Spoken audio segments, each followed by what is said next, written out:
This is Comm 110, and I am Michelle Abanchan. This is our policy speech, and this is my audience. And that's my granddaughter. And I'm going to hand the camera here to my camera guy. Several years ago, I took my children from doing homeschool to public school. And in order to do that, they were required to ride in a school bus.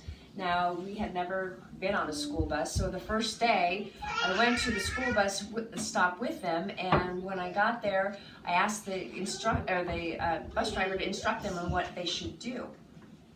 And he looked at me with this look like, oh no, not one of those moms, and told him to take a seat. That was the entire safety training was take a seat, and that's all that's required. And I found out at that time that the school buses in the state of Colorado are not equipped with seatbelts. And I wondered why. I mean, literally billions and billions of dollars are spent in our country in order to make children more safe, including their medications, their food, their playground equipment, clothing, car seats, and yet school buses are not required to have seatbelts, and I don't understand that. So according to the Colorado Department of Motor Vehicles website, all passenger vehicles over 10,000 pounds are not required to use a seatbelt. Now that was kind of a stunning observation for me, because airplanes are the same weight, and yet, or even more so, and yet they are required seatbelts. They're required safety equipment. They're required a speech every time they get, the passengers get on the plane to explain them, and yet the children at school are getting take a seat. That's all. So I really began to wonder what was going on. In the state of Colorado, it is an $82 minimum fine for child endangerment for having a child in your vehicle without the proper restraints. But again, the school buses are the exception. The National Highway Traffic Safety Administration doesn't require seatbelts unless the vehicle is less than 10,000 pounds. And that doesn't make sense to me either, because a vehicle, no matter how large, in an accident, the children are still going to be thrown around, and they're still going to get severely injured. So I did some research, and I found out that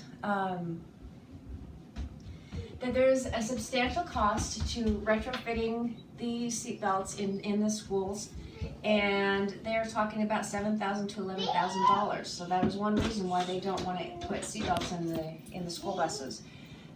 Another reason is because they don't really believe that the children are going to be much safer, and they really think that the cost is more than the safety, and that really bothers me. The bus drivers might be responsible for hooking all the children in, and no, there's no bus driver that wants that responsibility. It's really awful. So what they were looking at was a 3 or 4 point harness for the $7,000 to $11,000 school bus retrofitting.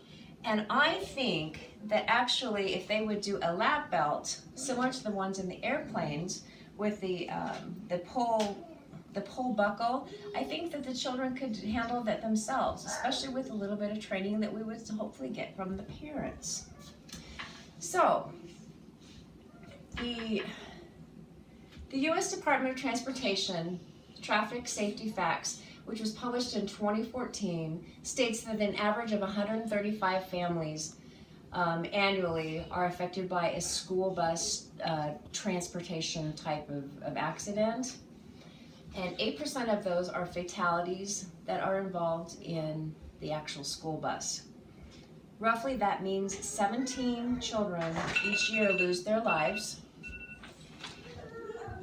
And I'm thinking to myself, 17 may not seem like a lot of people in a country with millions and billions of people. However, that's 17 families that are devastated. 17 children that will never ever grow up. And I think with the lap belts, they'll at least have a better chance of being safe. And I think that as a taxpayer, we should all be glad to spend whatever we need to in order to ensure that our children are safe going to school.